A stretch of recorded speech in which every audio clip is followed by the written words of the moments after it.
Getting into an Uber or taxi should be a straightforward way to get home, but for many women it's a source of real anxiety. We've all heard horror stories of women being assaulted, raped, or even murdered on their way home. And while those cases are rare, they sit heavily in our minds every time we step into a car with a stranger. That's why in this episode we're talking about how to make those journeys safer, what to look out for, and the practical steps that can help you feel more in control. Welcome to Self-Defence for Women, Live an Empowered Life, the podcast that helps you stay safe, feel strong, and take control of your personal security, both physically and emotionally. I'm Jolie, Waite, Women's Self-Defence Advocate, and alongside me is Dene Josham, self-defence instructor with 30 years experience and former bodyguard to stars including Angelina, Jolie and Brad Pitt. Together we're here to give you real-world safety strategies, expert insights and practical tips that help you feel more confident wherever life takes you. And before we dive in, a quick favour, if you find this episode helpful, please follow the podcast and leave us a review. It helps us reach more people like you. So today we're looking at the safety of getting home in an Uber. It's something many of us worry about, especially when travelling alone. Over the summer we received a message from a listener that sums it up perfectly. It says, "One topic I'd love to see covered is personal safety when getting taxis or Ubers. I think about this a lot as I'm aware it can be quite dangerous for a solo female passenger, but never know if it's best to avoid taking them altogether or if there are steps to make the journey safer." And that's such a good point because the question isn't just about how it feels, it's about what the facts actually say. So let's start with the statistics. In the UK, there are no national figures on sexual offences involving taxi or private hire drivers. Even freedom of information requests to individual police forces are often coming back incomplete,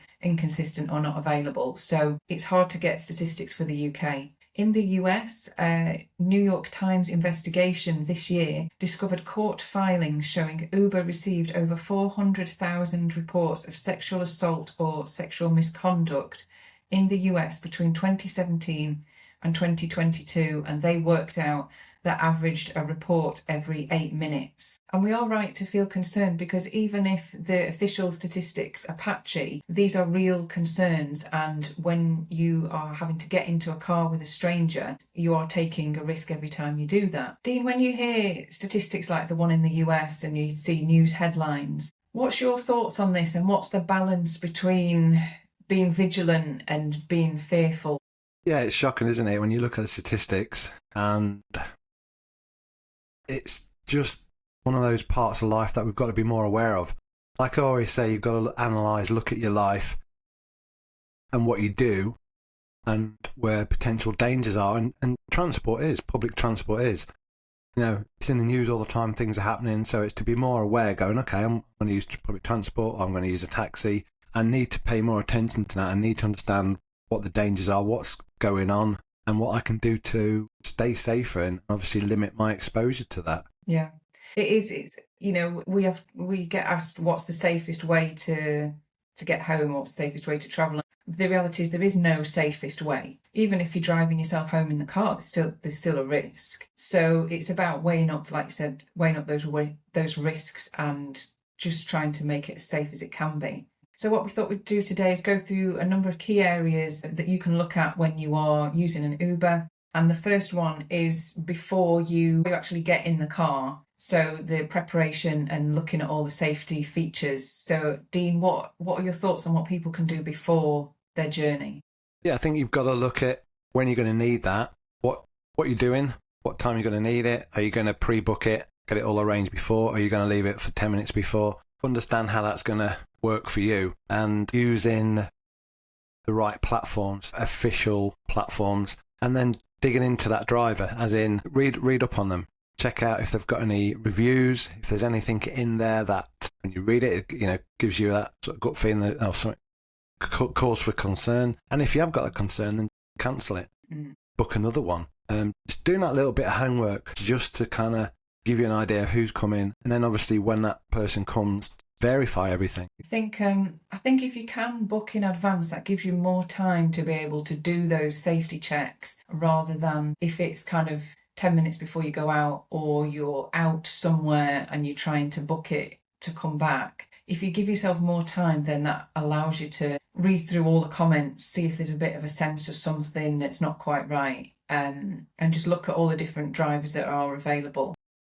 See if there are any female drivers. I know in the US that Uber is rolling out something on the app where you can look for female-only drivers, which I think is a great idea, but I know there aren't that many female drivers, so it's then, is there going to be one where you need to go at that particular time? But that's a great option if it's available. And then looking as well at the like Dean said, the safety features that are built into the app. So you can do the PIN verification where you get sent a PIN and then the driver has to put the PIN in before the journey can start. That's a good one. You can share your trip. There's an emergency button. There's lots of different things that you can do that will just kind of added extras to keep you safer.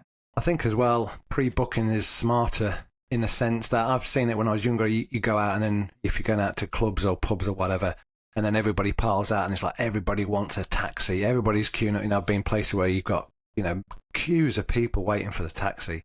And that's when things do happen. People are annoyed, drunk, or whatever they're on, and they want to get home. And then it's such a dynamic, situation to be in. So I think pre-booking, like you said, then gives you time to check. And then you've got a taxi and you've got your Uber booked and you're all happy and you're not waiting around and hanging around because there might not be any Ubers because everyone's booking them.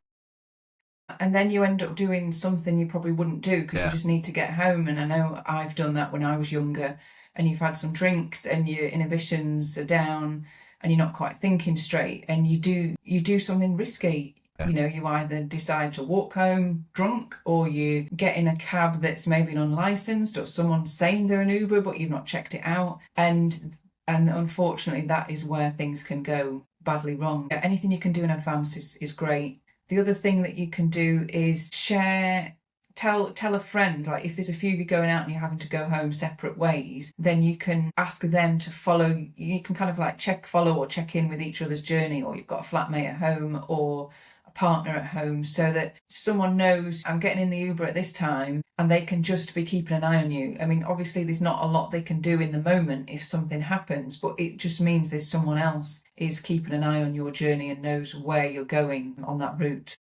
That could be a point where that person rings you while you're in the Uber, just chatting away. That could be a good deterrent as well because you're actually talking to somebody and somebody's aware rather than you're just a lone person got in a taxi. So and you're saying, I'll be home in 20 minutes, keep an eye out for me. And also this is where you can use deception and lying to work in your favour. So pretending it's a brother and dad, it might be a female friend, or if the Uber driver starts to make conversation with you again, you could say, my brother's waiting for me, he'll be outside waiting for me, or my partner's waiting up for me, or my dad's meeting me.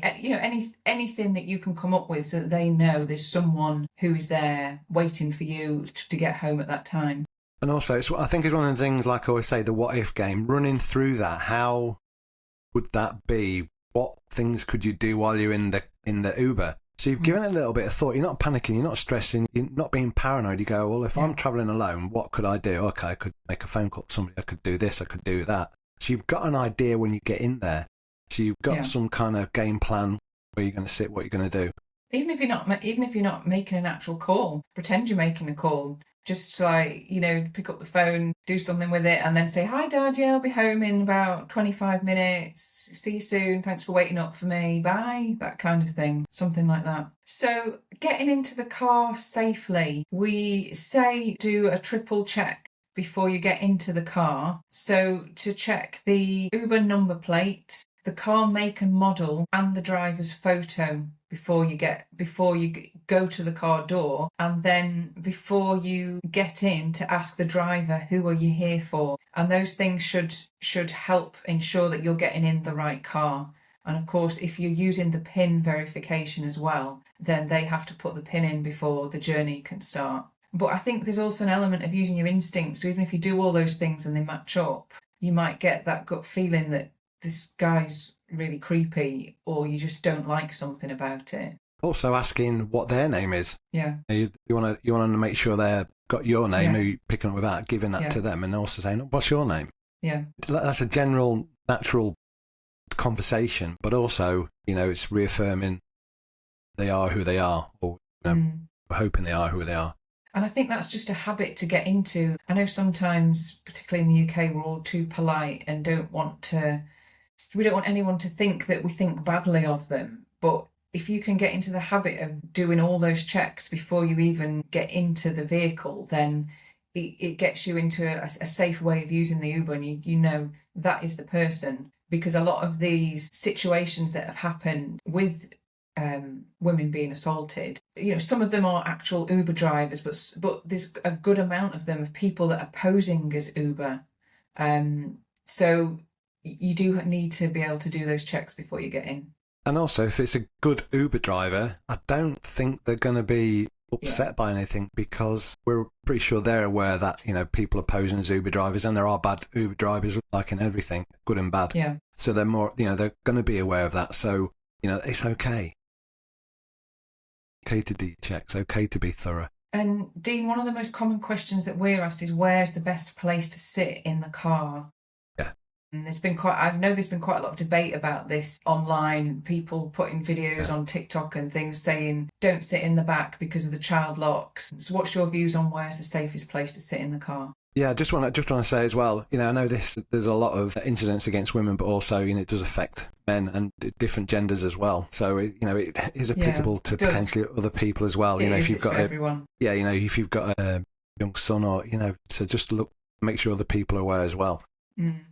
Where would I sit? I wouldn't sit in the front, because if you look at where you sit, if somebody sits in the front with them, somebody might interpret that as, very friendly. If I'm on my own, because it's very easy to reach over, touch on the leg. I've just gone for my, the changing the gear, and my hand slipped, testing the waters, or just seeing the person's response. And so I would eliminate that. I would personally sit behind the driver, because the driver's in front of me. If I did have to be physical, I'm in a better position. Child locks, it's one of those ones you could ask, do you have the child locks on? Can you take them off before you get in? Yeah, personally, I would sit behind the driver. And also, if I sit in the back and he's opposite me, you might get that glancing around, the eye contact thing. He's driving me. That's great. I'm paying for that service. I don't have to get in conversation. I'm not there to make a friend. I just want taking home or wherever. So don't feel like you're obliged to make light talk or conversation. If somebody tries to engage with you, one word answers. You had a good night tonight? Yep. No. You don't have to get into that kind of like small talk stuff. Mm. Because that can lead into stuff, and there's no reason why you have to have a conversation. No, only out of politeness. You could also do things like put one side of a headphone in, so it looks like you're listening to something, or that phone call that we talked about. Make the phone call with the child locks. Something when I was looking into this, because I put a lot of thought into this as well. Where would I sit? I personally would sit in the back as well. I wouldn't sit in the front. As a woman, I wouldn't sit in the front because it feels far too close. It's far too personal. And when I've been looking at some of these tax, looking through different reports, a number of them have happened in the front, where obviously, like you said, it's much easier for the driver to reach over and do something. If they're going to attack you and you're in the back, then they're going to have to get you somewhere and stop the car and get into the back. So we'll go into that in more detail in a minute, but I know people are worried about the child locks. Something that you could do is, as soon as you get in the car, as soon as you shut the door, immediately try and open it. And if you can't open it before you've even moved, you then say to them, I can't open the door, will you turn the child locks out? Or even, I want to get out, I feel sick. And then don't even continue that ride, and try the windows as well. So that's kind of one thing. It might not work with all models of cars. Maybe they can turn them on after, but that's just one option for you to try. And also, excuse, if you need to get out, I'm going to be sick, or, whatever that is. And from the response from the driver, that'll tell you a lot. He should be there, or whoever, she should be there to reassure you. And if that means getting out and switching the child locks off, then that should be what they do. If they turn it around and say, it's for your safety, you kind of go, well, I don't want them on. I know we're talking about Ubers, I know when I've been into a black cab, I know when they start, there's that automatic, they click on for safety. I get that. It's like saying then, test the windows. I'm pretty sure that if you can wind the window down a little bit to get your hand out, I'm pretty sure you can override the child safety lock from opening it from the outside. So that could be an option as well. So yeah, it's locked. They can't do it for whatever. Then you go, well, I can open my window a little bit. Well, if I have to, I can get my hand outside. I can open the door from the outside. Yeah. And then once you're actually in the car, what should you be looking out for? And how can you handle that if something doesn't feel right? What are those red flags once you're in the journey? How the other person interacts with you. I think that's the biggest one, isn't it? Because what they say, how they are, that will indicate a lot of things. And you can sense from that. Yeah. I think a lot of it's about trusting your gut instinct. You will generally get a feeling if something is a bit off, and it's really about just listening to that and not telling yourself that you're being silly or being judgmental because of who they are or where they're from or anything like that. If you've got a weird feeling about them and you feel uncomfortable, you need to listen to that and then think about, what are your next steps? Am I going to ask them to stop? Am I going to say, I think I'm going to be sick, can you stop? I need to get out of the car. Obviously trying to think about where you're doing that. Is that in a safe place, or could you drop me at this next hotel on the left because I think I'm going to be sick and I need to get out. It's just trying to have an idea of okay, if you don't feel safe, you are allowed to stop the journey, and what can you do? How can you do that? I think that's a good thing to point out as well. Is if you're on a journey and you get that sense and you're not happy, get them to stop somewhere. If they don't stop, then obviously you realise you've got a massive problem. If they do, great, get out, get another cab, Uber, whatever that is. You can change your mind. Stop it, I've just seen my friend. Stop now. Anything like that. Yeah. That'll help you in a situation that you go, okay, that'll either reassure you that he'll stop, whoever stops. And if they don't, then that's obviously escalated to being a serious problem because they haven't done what you've asked them. So yeah, understanding that as well, and paying attention when you're in the car, what's going on around you. Like you said on the app and that, following where you're going. Does that look right to you? Does that make sense? If you locally know the area, then you'll know which roads they're going to take normally. Yeah. If you're not familiar with the area, then trust your sense. And you can watch it on the app. Yeah, how long is that going to be? You can watch the route. You can watch the route, and if they're veering off the route, there's loads of route planners and things like that. You can watch the route, and if they're veering off the route, you can even say, why aren't you taking this road? And they might say there's traffic. Well, you have to be able to get back onto that route very quickly. And you're also letting them know that you're onto them and you're watching where they're going. Yeah. And also, I think it'll say on the app, won't it, how long that journey takes. You could ask before you get in, how long do you think it'll take? Are there any problems? There's a traffic. Yeah. So you're kind of getting a bit of information there as well. So, it should take us about 10 minutes. And then you've got an idea, okay, 10 minutes. So looking on the map, you go, kind of calculate a little bit roughly. Yeah. And use that to help you as well. And there is an emergency button on the app as well that you can press. And of course, you can activate things like if you've got like a Life 360 app or any other personal safety app, you can activate emergency buttons on that, or even make the phone call and say, say out loud, I don't feel safe. They're driving the wrong way.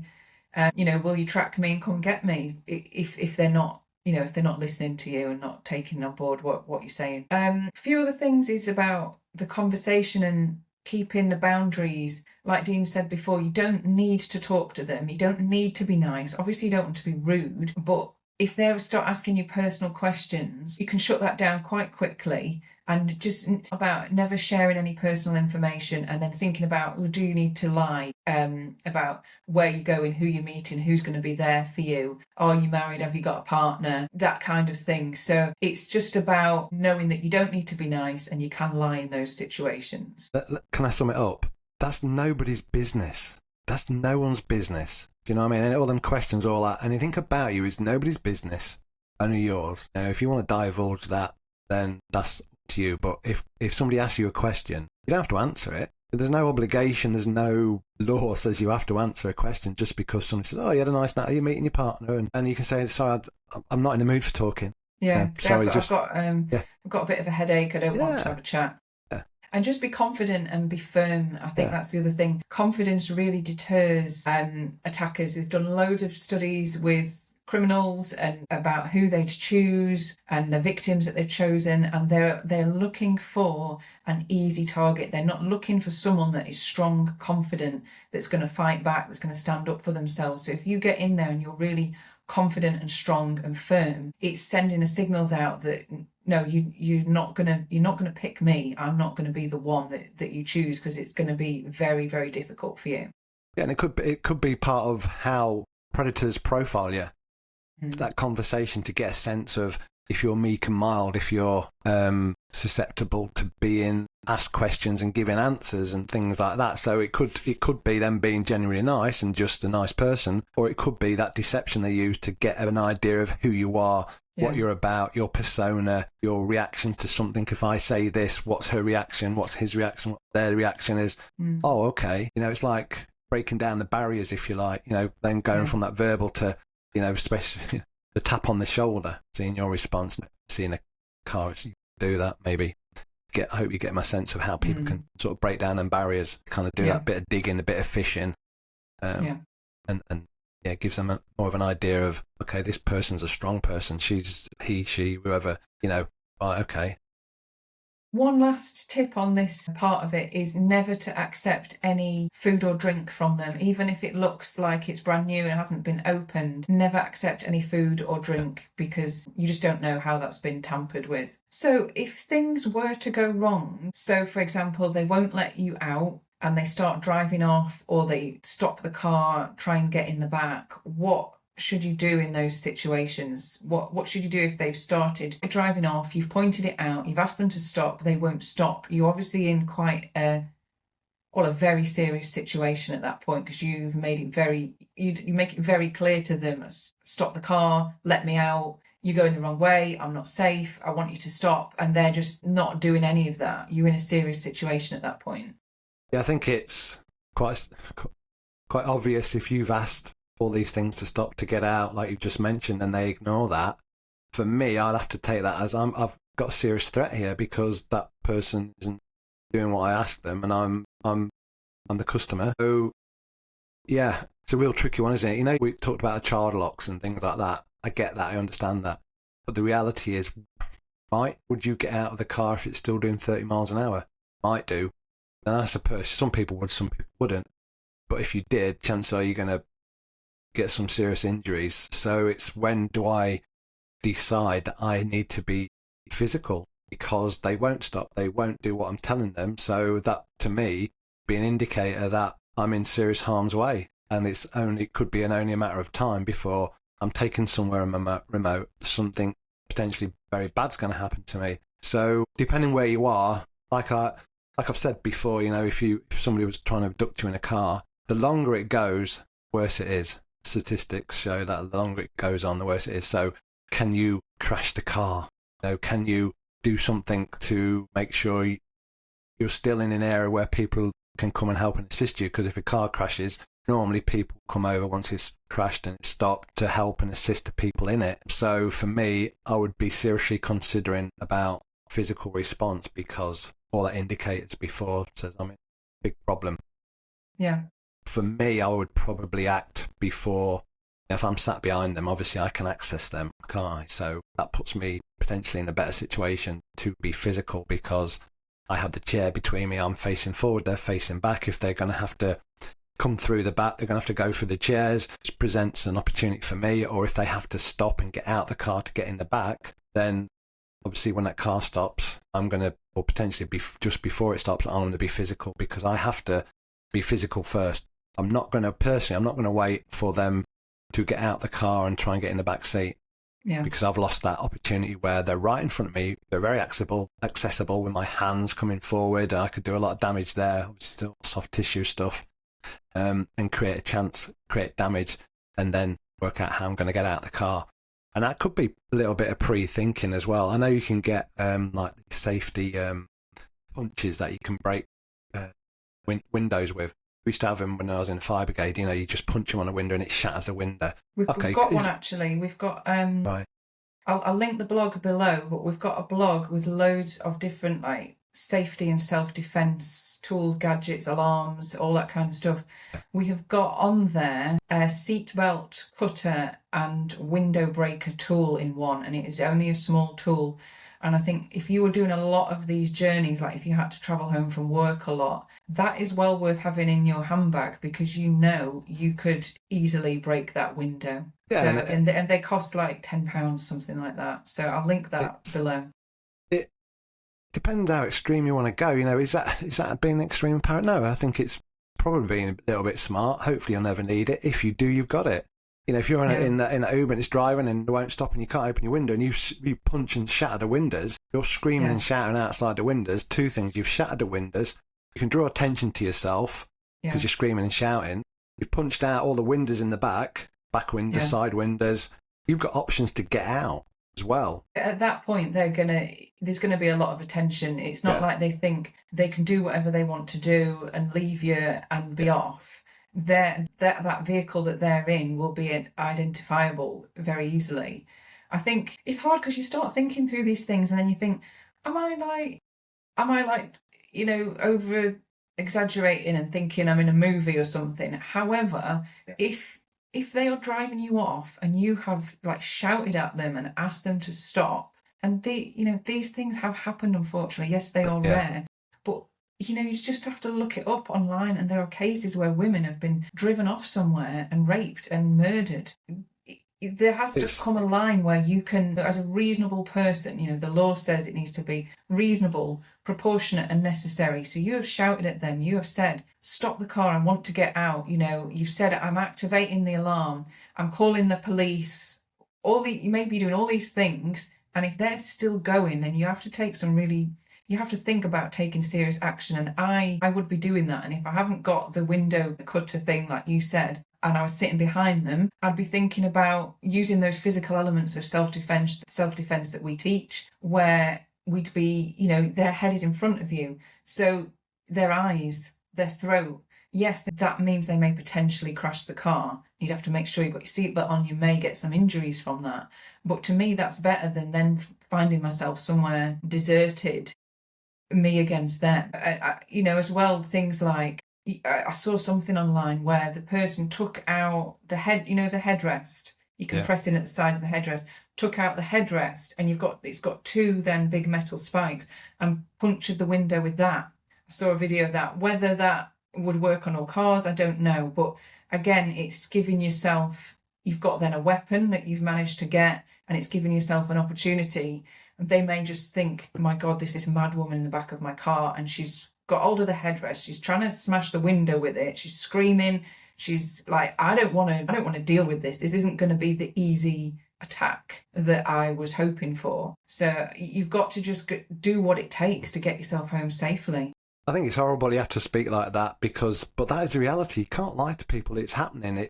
It like the stats show now, it is happening. So you've got to, I feel you have to run through these things to go, what would I actually do? If I'm in that extreme position, what am I capable of doing? What would I do? Why would I do that? Like we say, what would you fight for? Who are you fighting for? Yeah. What is your ability? Yeah, you could get the headrest off and great, you've got some form of weapon. But your mind and your hands are the key to whatever physical response, because you've always got mindset, your understanding, your ability, the knowledge you've got. Yeah. And to go that what if game, what if this happens, what if that, and what am I going to do? And it's uncomfortable, but it's a lot better to sit with your friends and go, well, what would you do? Well, let's role play that. What happens if this happens? And then I do that and that happens. Right? And then you've expanded your knowledge on the situation that is uncomfortable anyway. But if something was to happen, you've kind of got some pre-plan there. You've got some idea of what I'd do, rather than being in that situation where you probably hit a flat panic. I'm not going to say you're not going to panic and get adrenaline, but you've got something in your subconscious that you've already walked through, talked through with your friends, got different ideas from them, and you've got something in there that you can actually recall if you're ever in that horrible situation. So it's being realistically looking at it like that and going, if you have to be physical, then it could be an extreme case. So going, all this, I'm not comfortable with that. I get that. But again, it's your personal safety. Nobody else is there. It's relying on yourself in that situation. Yes, you can bring people panic apps and that, great. And they'll have their place and they can help. But it is you that needs to look after yourself, because potentially there's nobody else there. So it's uncomfortable, but got to realise that's what is happening and what would we do? What would you do? I think a lot of women are scared of what if I freeze in these different situations. And that is where thinking things through, talking it through, listening to podcasts like this where you get different options, because you might not have thought of all these options. You might just think, oh, I'm trapped in the back of a car and he's driving me away somewhere.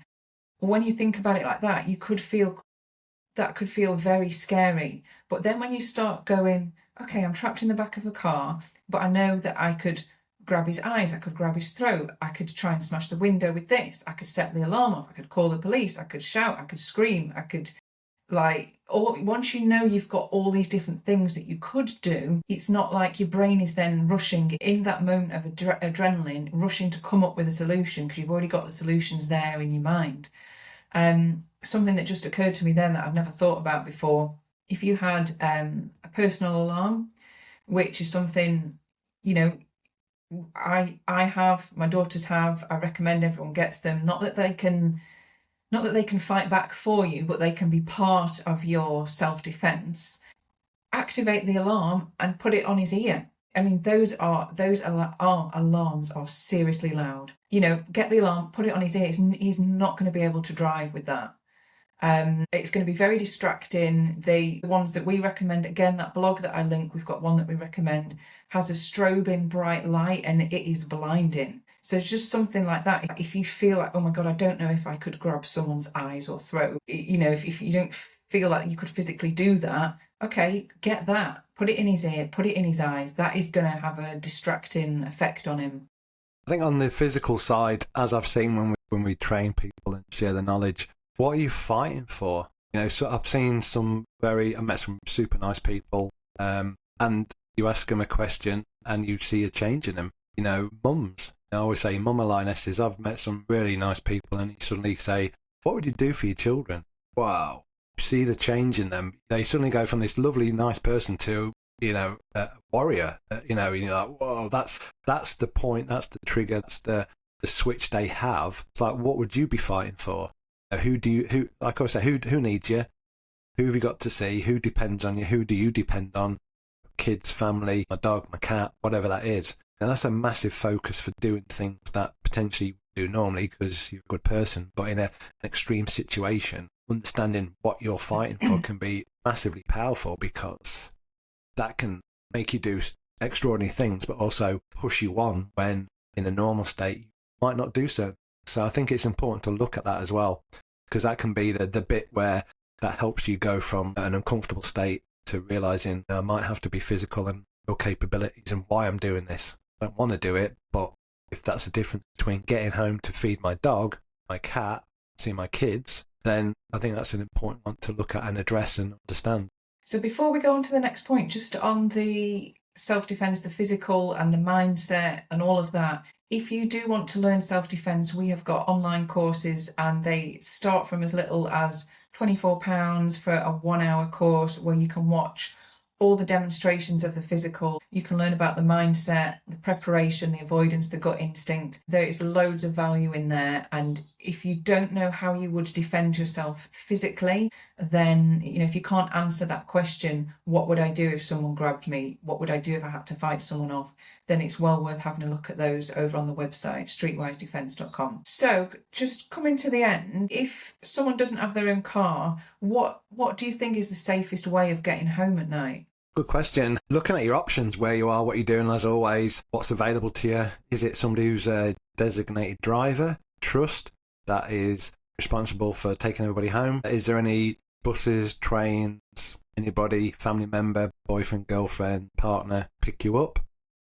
Looking at all the options and actually thinking which one is potentially the safest and which one's going to work best for you. I think, I don't think there's any one option that is the safe option. There's no simple answer to this because it all depends on, where you are, who you get, whether in some cases the train might be safer, in some cases the tube might be safer, in some cases it might be an Uber or a black cab. It's about always analysing the situation that you're in and picking the safest option for you. And hopefully with all the tips that we've shared today, that will help. The one thing I would say is never hail a taxi on the street unless, of course, it is the licence, like Black Cab in London, for example, because you just don't know who you're getting into. Even if you've got people saying, I'm an Uber driver, you know, some of the cases that I looked at, some of the headlines that I looked at of women being attacked were where they've got into what they thought was an Uber, someone just pulling up and saying, I'm an Uber, you know, you need a lift, and they weren't, and then, you know, something really bad happens. So if you can do that preparation in advance, that is going to make you a lot safer.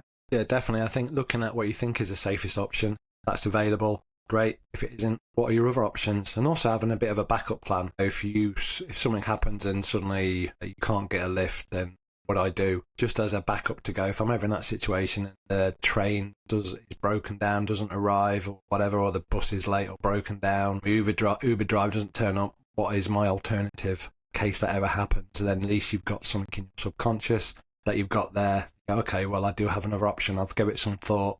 I know what I need to do. So just to sum up then, I want to give you a few key takeaways to make this actionable. First one is preparation, making sure you know all the safety features in the app and that you're using all of those. Book in advance if you can. The second one is about controlling your space, so sitting behind the driver, making sure you're watching the route, making sure you're in control of the conversation, whatever conversation there is. Remembering you don't need to be nice and you can lie to give yourself that sense of security. Then the third one is really trusting your gut and acting early. Don't leave it too late. Be confident with how you react and with what you tell them you want them to do. And just know that you've got every right to defend yourself and to get home safely. So I hope this information has been helpful to you. If it has, please subscribe, please leave a review because that helps more people find this information. And until next time, stay safe.